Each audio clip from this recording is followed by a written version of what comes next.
विचार करतो ह्या कसोटीवर घासून पाहिला तर ह्याला विचार म्हणत नाही. नाहीतरी आपण काय विचार करतो ते वैकुंठवासी इंगळे महाराज एक उदाहरण सांगायचे.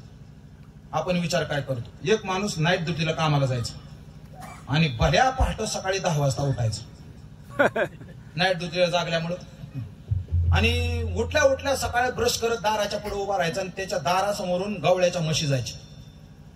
त्या म्हशीमध्ये एक म्हैस होती, त्या म्हशीची अशी गोल शिंग होती. तो दात घासता घासता विचार करायचा, या म्हशीच्या शिंगात आपलं डोकं बसल का. त्याचा विचार काय चालू होता, म्हशीच्या शिंगात डोकं घुसल का. तो विचार करत होता 6 महिने. आणि कसा चुकून आषाढी वारीला गेला, वारीत चालायला.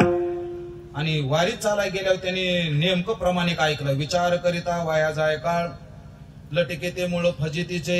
मला तोवर विचार करायचा. 6 महिने झाले विचार करतोय, आज म्हशीच्या शिंगात डोकं घालूच. महाराज योगायोग असा त्याचा बी, ती म्हैस नेमकी त्या दिवशी त्याच्या बाजूने आली. याने हातातला ब्रश टाकून दिला आणि जे म्हशीच्या शिंगात डोकं घातलं. आता महाराज ती म्हैस या म्हशीचा असे दिसायलाच लांबून चांगली असते, जवळ गेलो लय अवघड असते. ज्यांनी ज्यांनी म्हशीच्या शिंगात डोकं घातले त्यांना माझं बोलणं कळालं पाहिजे. अजून ह्याच्यापेक्षा खाली यायची माझी सवय नाही. मी संस्थेचा माणूस आहे, जोग महाराज संस्थेचा. आम्ही जास्त खाली येऊन बोलत नाही कधी. ऐका हो, जे म्हशीने पळायला सुरुवात केली महाराज, इकडे बिथाडाला आपटायचा, तिकडे बिथाडाला आपटायचा, खाली दगडाला, पार हाडकं मोकळी झाली त्याची. तुमच्यासारखी शहाणी माणसं चौकात होती, कीर्तन सुटलं होतं, नेमकं चौकात गेलती, त्यांनी ती म्हैस अडवली, त्या ग्रस्ताला बाहेर काढलं. भल्या ग्रस्ता म्हशीच्या शिंगात डोकं घालताना विचार तरी करायचा होता. तो म्हणला विचार, मी आज विचार करतो का. 6 महिन्यापासून आपला विचार काहीच कामाचा नाही. मग विचाराचा विषय काय असला पाहिजे. ज्ञानोबा वर्णन करतात, विचाराचा विषय काय असला पाहिजे. आहे मी हा कोण,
विषय सांगितलेला आहे मी हा कोण करावा विचार. मी कोण आहे याचा माणसाने विचार केला पाहिजे. कोण आहे मी. ते म्हणतात महाराज तुम्ही कीर्तन करताना परत कसं काय विचारताय कोण आहे. काय आपला खरा परिचय नाही.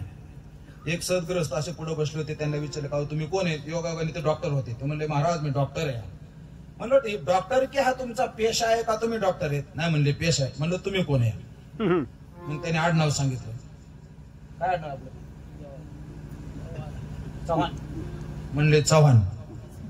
म्हणलं चव्हाण हे तुमचं आडनाव झालं का तुम्ही चव्हाण आहेत. मग त्याने त्यांचं नाव सांगितलं. हो द्या तुमच्याकडे सगळं सांगा नाव.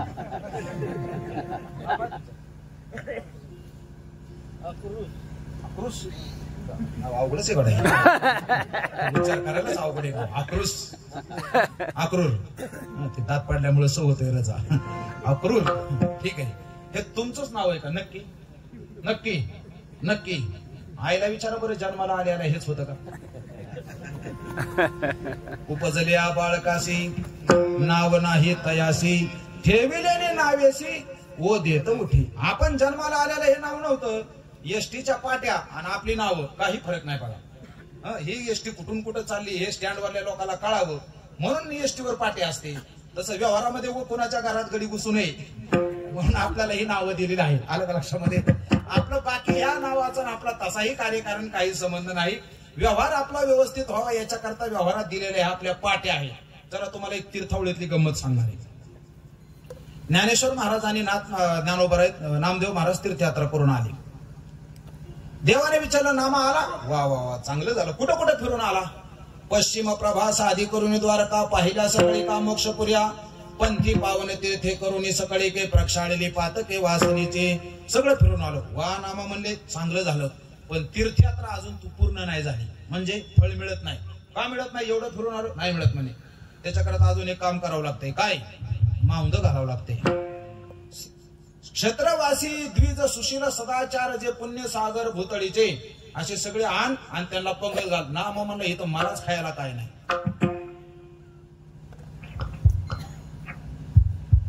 वैष्णवा घरी सर्व काळ, वैष्णवा घरी सर्व काळ, सदा झन झन ते टाळ. आम्ही काय खातो इथं? पाण्या भाकरीचे खाणे, गाती राम नाम गाणे. वैष्णवा घरे सर्व काळ, सदा झन झन ते टाळ. आम्हाला इथं खायला रोज काने येतं आणि वार करायला काय काने घालायचा का खायला? देव म्हणले त्याचं टेन्शन घेऊ नको. आपल्या भक्ताचा संभ्रम सोहळा करणे हे गोपाळा ब्रीद तुमचे. रुक्मिणीच्या मुखात देवा करता शब्द आहेत. रुक्मिणीला ऑर्डर दिली, रुक्मिणी स्वयंपाक कर. ते म्हणले स्वयंपाक करायचं ठीक झालं, पण जेवायला कोणी आहे का? उगाच स्वयंपाक करायला होता. म्हणले हे काय निमंत्रण द्यायला चाललो. गेले नाम याचे पाठे चाले कशिराज, लागाव्या राज चरणी. ते सगळीकडे गेले. सगळीकडे गेला देव पण त्यांच्या बरोबर गेले. सगळे लोक देवाकडे निरकून बघायचे. का? म्हणजे हे आपल्या भागातले दिसत नाही. बोलण्याचं ट्युनिंग जरा वेगळंच आहे बुवाचं. हा दिसाय आपल्यासारखा नाही. चहूवर्णा वेगळी दिसे याची लीला असं प्रमाणे या. हे ब्राह्मण नाही, क्षत्रिय नाही, वैश्य नाही, शूद्र नाही, हे जरा वेगळंच दिसतं या. काय काय लोक लय हुशार असतात, बरोबर माहिती काढतात. एकाने विचारलं, का हो कुणीकडे आलेत? आलो इकडच. नाही इकडे आलेत, पण कोणाचे पाहुणे येत? चौकात जर माणूस भेटला तर सहज माणसं हटकतात ना. नवीन दिसला जवळ जातात, कोणाचे पाहुणे? मग ह्याने सांगायला सुरुवात केली. सांगा ती संतांचा मी मैत्र नामयाचा, अनंत जन्मीचा ऋणानुबंध. मी नामाचा मित्र आहे, सांगाती आहे. आणि किती संतांचा सांगाती नामाचा मित्र आहे. आणि आमचा संबंध लय जुना. जे जे झाले अवतार तुका त्याचे सगळे अवतारात आम्ही ह्याच्या बरोबरच आहे. म्हणजे देवाने कोड्यात सांगितलं. ऐकणाऱ्याच्या डोक्यात नाही ना आले. घर म्हणले वळकट कुणाच्या घरी टाकली, म्हणजे जरा जवळ जाऊन विचारावं म्हणले, म्हणजे ते लक्षात येईल कोणाचं पाहुणा आहे. ते म्हणले बिढार तरी असे, रावळा बी तरी, वळकटी मंदिरात आहे. म्हणजे नाव काय? काय काय लोक नाव हरतात कोणत्या जातीचं असं. लय डांबरट लोक जगात. नाव काय तुमचं? नाम सांगू तरी अनंत जाना. म्हणजे माझं नाव अनंत आहे, माझी वळकटी मंदिरात आहे, मी संतांचा सांगाती आहे आणि नामाचा मित्र आहे. काय चुकीचं सांगितलं की नाही? काही चुकीचं सांगितलं नाही, पण डोकी पिटली तर बरे नाही यांची. दुसऱ्याचं खाऊन खाऊन डोकं पार बधीर करून टाकलं आपण. हे असले कळण्याकरता सुद्धा डोकं चांगलं लागतं, नीतीचं खाल्लेलं लागतं. यांना काहीच कळालं नाही. रोज ब्राह्मण दुसऱ्याचं खायचे ना. झालं, आले माघारी. रुक्मिणीने विचारलं, का हो तुम्हाला ओळखलं तर नाही ना कोणी? देव म्हणले कशाचं कोण ओळखते, उगाच चौकशा करत होती. मग रुक्मिणीचे शब्द आहेत तिथं. विद्या वय जाती कुळाचा अभिमान त्या कैसे प्राप्त तुमचे. ज्याला विद्येचा, वयाचा, कुळाचा, ज्ञानाचा अभिमान आहे त्यांना देव कळत नसतो, असं रुक्मिणीच्या मुखात शब्द आहे. झालं, दुसऱ्या दिवशी सगळे जेवायला आले. जेवाय आलं, इतके जेवले महाराज. आता माझ्याकडे बघा, मी थोडी गंमत सांगत असतो. इथं दाबायचे आणि खायचे. मी म्हणलं असं का करतो? ते म्हणले महाराज ही जागा ह्या जागेसारखी जोपर्यंत निवार होत नाही तोवर खायचं. काय कोणाचं लॉजिक काय असं काय सांगता येत. एक माझ्या शेजारी बसला होता, सुतुळी बांधली होती कमराला आणि जेवत होता. म्हणजे सुतुळी का बांधली? म्हणला महाराज खायला लागलो अंदाज लागत नाही, आपलं सुतुळी तुटली की जेवण बंद, म्हणून सुतुळी. बाकी काय नाही. टाचून खाल्लं महाराज त्या ब्राह्मणांनी सगळ्यांनी. आणि पान वगैरे खाण्याकरता जेवण झाल्यावर बसले. आणि पंगत सगळे झाल्यावर मालक जेवत असतो. नामदेव महाराज आणि देव जेवायला बसले. आणि तेवढ्या त्या का ब्राह्मणाचं लक्ष ह्या दोघाकडे गेलं. काय नाम्याच्या उच्चिष्ट स्वीकारिले देवे कवतुका वगे पाहते बीज. रामदेव महाराजाच्या ताटातलं देवाने खाल्लं आणि जसं देवाने खाल्लं तसं ब्राह्मणाच्या पोटामध्ये कळा निघायला सुरुवात झाली. का याने आम्हाला घरी आणून पाठवलं. का पाठवलं?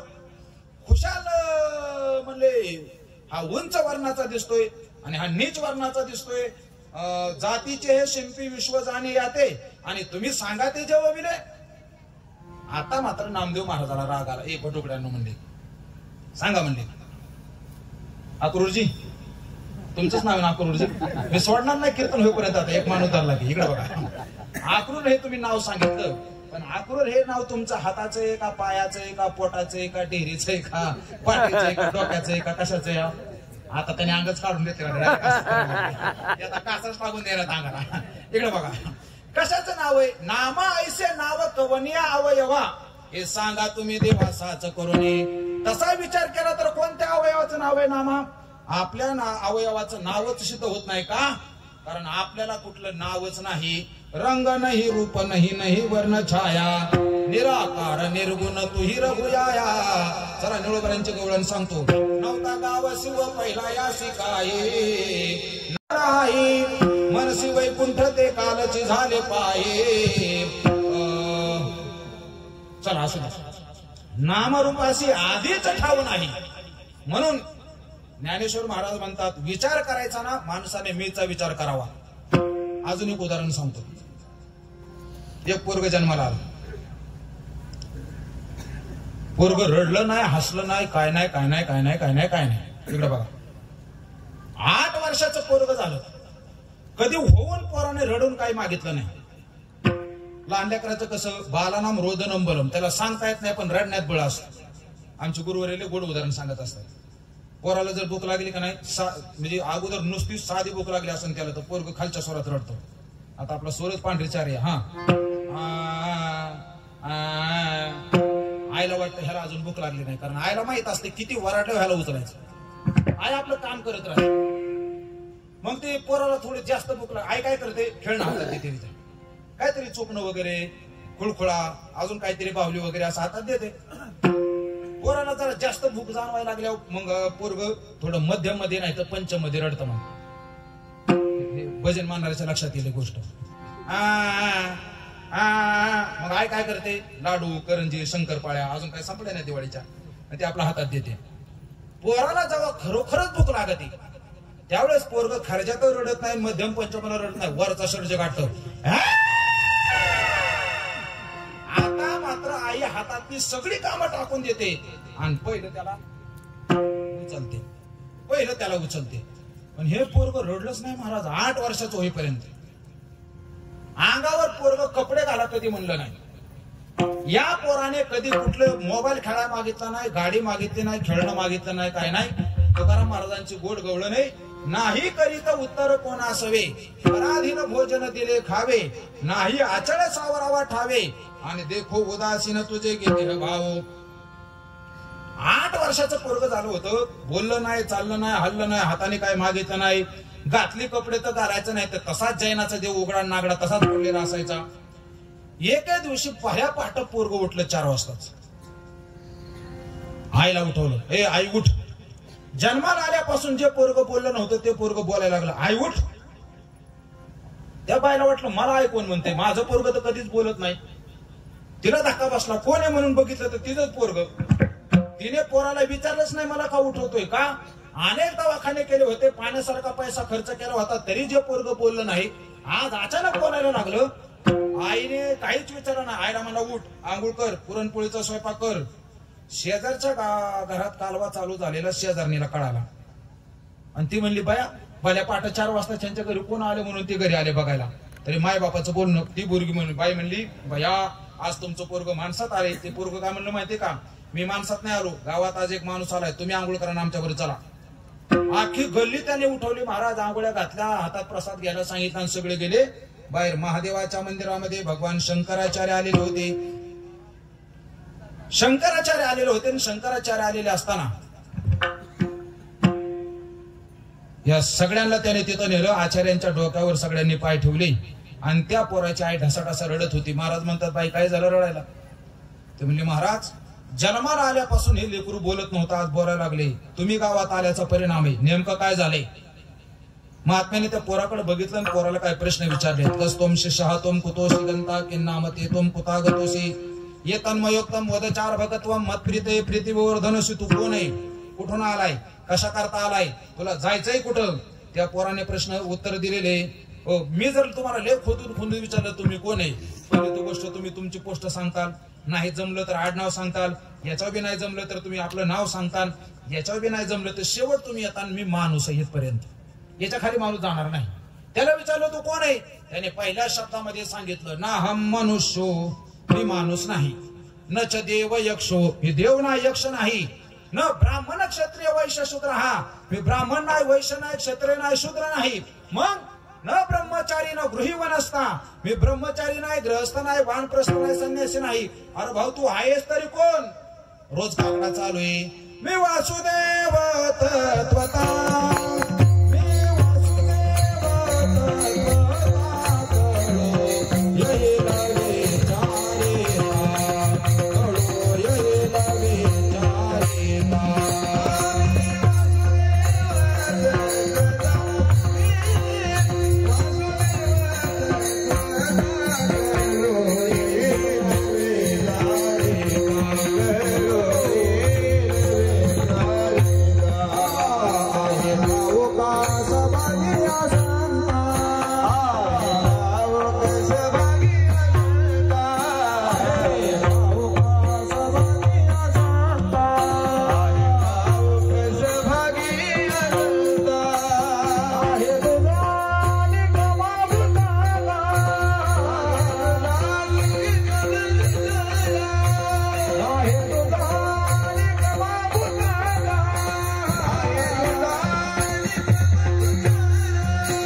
एकला ठाईचा ठाई एक, मी वासुदेव तत्वता.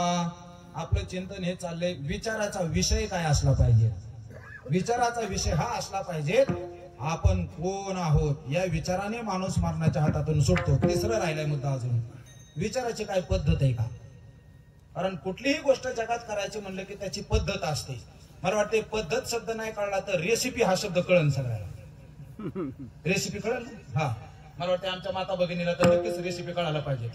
नवीन कुठलाही पदार्थ लॉन्च झाला की बाया युट्यूबला जाते, पनीर कसं बनवायचं याची रेसिपी, लगेच तो व्हिडिओ समोर येतो. ऐका, तसं विचाराची काय पद्धत आहे का? विचाराची पद्धत आपल्याला योग वासिष्ठ ग्रंथाने सांगितली. ऐका, समुद्रस्यैव गांभीर्यं धैर्यं मेरोरिव स्थितम् अंतःशीतलताच इंदोरीव उदेती विचारिणाः. विचार करणाराचं अंतःकरण समुद्रासारखं गंभीर असलं पाहिजे. समुद्राचं उदाहरण का दिलं? गीतेच्या दुसऱ्या अध्यायामध्ये वर्णन आहे. आपूर्यमान मचल प्रतिष्ठम समुद्रमाप प्रविशन्ति यद्वत् तद्वत् कामायं प्रविशन्ति सर्वे शांती माप्नोति न काम कामी. उन्हाळ्याच्या दिवसामध्ये सगळ्या नद्या आटून गेल्या तरी समुद्राचं पाणी इंचभरही कमी होत नाही. आणि आता सारखा किती भयानक पाऊस रोज चालू झाला आणि रोज समुद्राला जाऊन पाणी मिळालं तरी समुद्राची पातळी इंचभर सुद्धा वाढत नाही.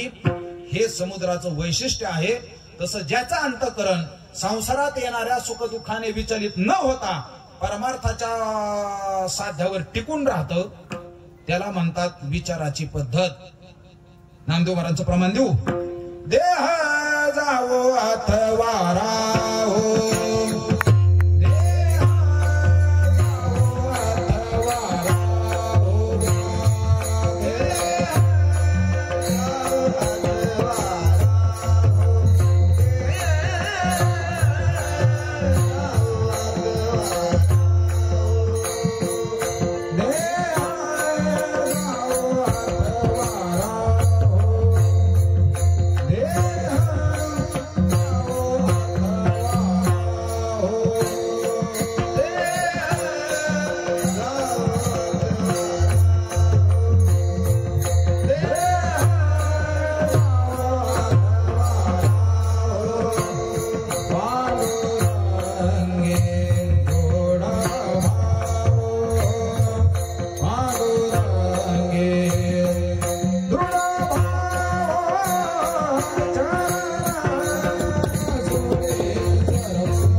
आकाश वर पडू पाहे, ब्रह्मगोळ भंगा जाये, वड वानळ त्रिभुवन खाये, परी मी तुझीच वाट पाहे का?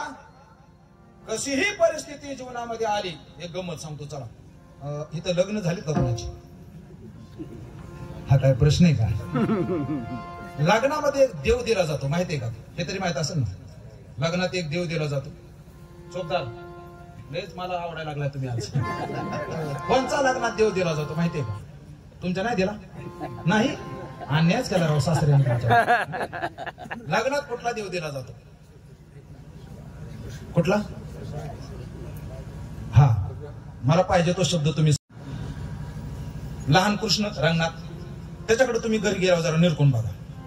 तो जो रंगनाथ आहे ना, तो रंगनाथ त्याचा असा उजवा पाय सपाट ठेवलेला आहे आणि डावा पाय असा फरकटत आहे.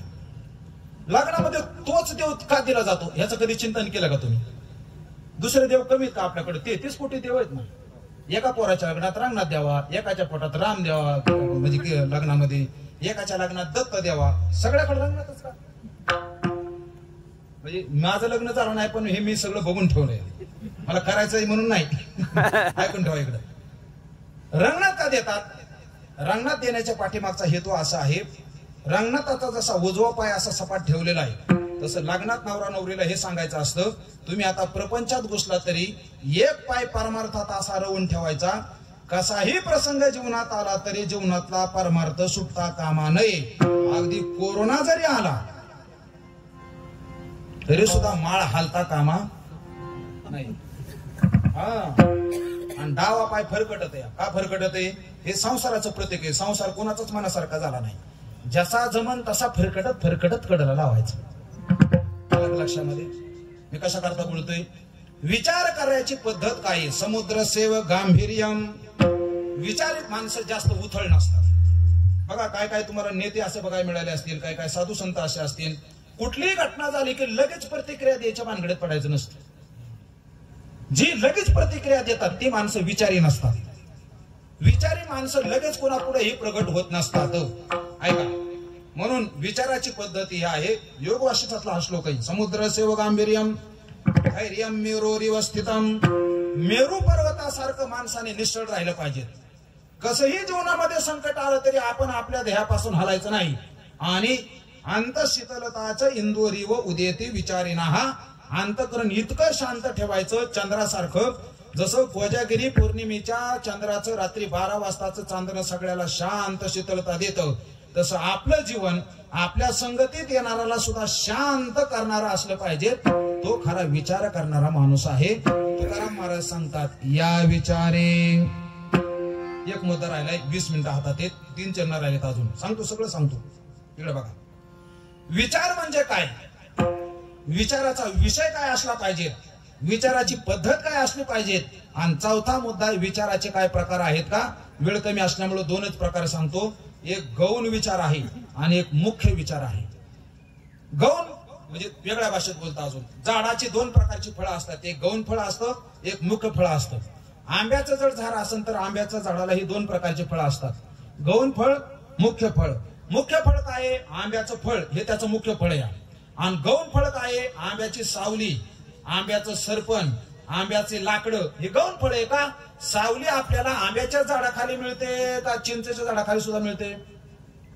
तुम्ही बोला ना, माझ्या असं रागवल्यासारखं का माझ्याकडे बघत आहे का? तुम्हाला बोलल्यावर काय चार्ज लागेल असं सांगितलं का? काय सावली जशी दुसरीकडे मिळते तसं आंब्याचं फळ दुसरीकडे मिळतं का? नाही. जरी ज्ञानेश्वर महाराजांचे एक अभंग आहे, पिंपळाशी काकड्या लागल्या रे. कुठं अभंग ज्ञानोबरायांचा? लयच गोड्या. आरीवर आर रे, पिंपळावरी पार रे. हो, आमचे उपमन्यू महाराज कीर्तन करतात. डोकं छान होऊन जातं टाळ करायचं. म्हणावंच कसं माग आता. इकडे बघा, ऐका. हो, म्हणजे आंबा हे फळ फक्त आंब्याच्या झाडाला लागतं. सावली आपल्याला कुठेही मिळू शकते. तसं या जन्मामध्ये आल्यानंतर गौण विचार हा आहे संसाराचा आणि मुख्य विचार आहे परमार्थाचा. का? सावली जशी कुठेही मिळू शकते तसं सगळ्या देहामध्ये अगदी कीटक, पशु, किडा, मुंगे यांच्या जन्मामध्ये सुद्धा आपल्याला देहामध्ये सुद्धा विषय भोग भोगताना माणसं दिसतात, जीव दिसतात. आणि विषय भोगा करताच आयुष्य खर्च करणं हे काय मानवी देहाचं साध्य नाही. हा गौण विचार आहे. माणसाने याच्याकडे जास्त लक्ष देऊ नये. कामामध्ये काम, काही म्हणा पोटापुरते काम परी अगत्य तो राम. आपल्याला उदरनिर्वाह करता लागते तेवढं माणसाने प्रयत्नाने कमवलंच पाहिजे. उठून पुन्हा पुढे हात पसरायची वेळ मिळाली पाहिजे. पण याच्या करताच माणसाचं जीवन नाही. संसाराचा प्रपंचाचा विचार गौ नाही. आणि मुख्य विचार जर कोणचा असेल, महाराज सांगतात सारा सारा विचार करा उठावू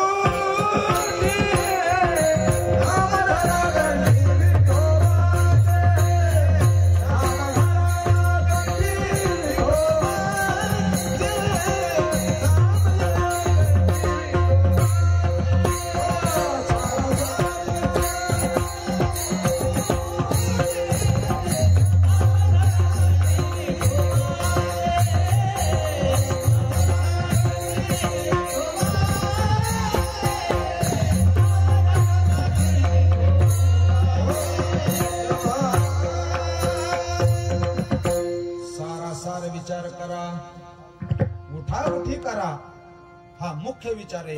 आयुष्याच्या साधने सच्चिदानंद पदवी घेणे. चला 4 मुद्दे माझे संपलेत. अभंग पुढे नेतो मी आता. पहिला मुद्दा आपण सांगितला होता विचार म्हणजे काय, ज्याचा 3ही काळाशी संबंध असतो त्याला म्हणतात विचार. 1. दुसरी गोष्ट आहे विचाराचा विषय काय असला पाहिजे. विचाराचा विषय हा असला पाहिजे आपलं नेमकं स्वरूप काय आहे. 2. तिसरा मुद्दा हा होता की विचाराची काय पद्धत आहे का, समुद्रासारखा गंभीर, मेरू पर्वतासारखा स्थिर आणि चंद्रासारखं शीतल अंतःकरण ठेव करून जो केला जातो त्याला म्हणतात विचार. आणि चौथा मुद्दा विचाराचे काही प्रकार आहेत का. संसाराचा विचार हा गौण आहे आणि परमार्थाचा विचार हा मुख्य विचार आहे. तुकाराम महाराज म्हणतात माझ्या जीवनामध्ये मी हे केलं या विचारे मरणा हाती माझी काया सुटली. मरणा हाती सुटली काया विचारे या. आणि पुढे शब्द आहे या निश्चये. निश्चय शब्द का टाकावा लागला. मला वाटतं विचार कोणाला माहित नाही. तेव्हा संसार दुःखमुळे हे प्रमाण कोणाला माहित नाही. तेवढे हातवर का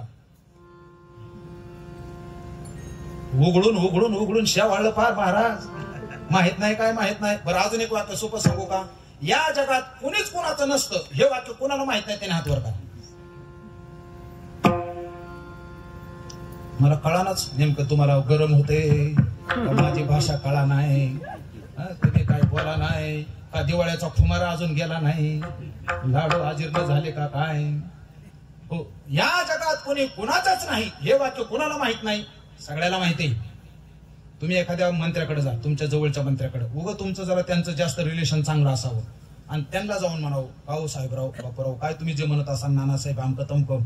किती लोक तुमच्या करता धडपड करतात. ते जर प्रामाणिक असते ना ते तुम्हाला सांगतील कशाचं कोण कोणा करता धडपड करते. उगा आम्ही त्यांना निधी पुरवतोय म्हणून ते गोंडा बोलते. आम्ही जर त्यांना काहीच नाही दिलं तर ते आमचं तोंड बघणार नाही. या जगात कुणीच कोणाचं नसतं पण निश्चय होत नाही. कुठं निश्चय होतो. बैसता संतांचे संगती कळू आले आपली कोणीच नव्हती निश्चय चित्ती. बिनु सतसंग विवेक न होय. बिनु सतसंग विवेक न होय. राम कृपा बिनु सुलभ न सोय. राम सिया राम सिया राम जय राम.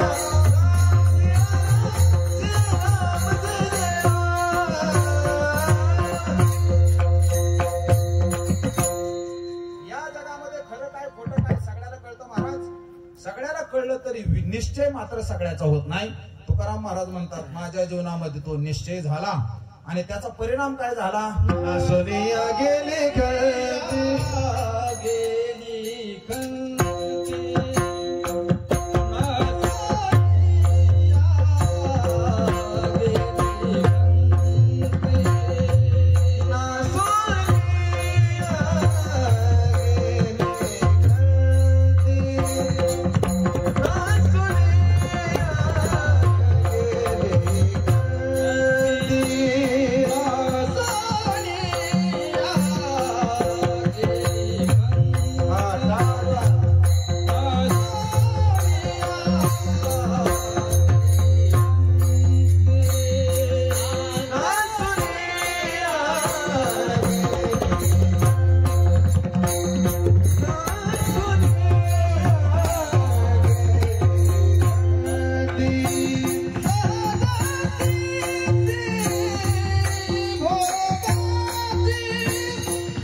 माझ्याकडे 15 मिनिटं शिल्लक आहे. विठोबार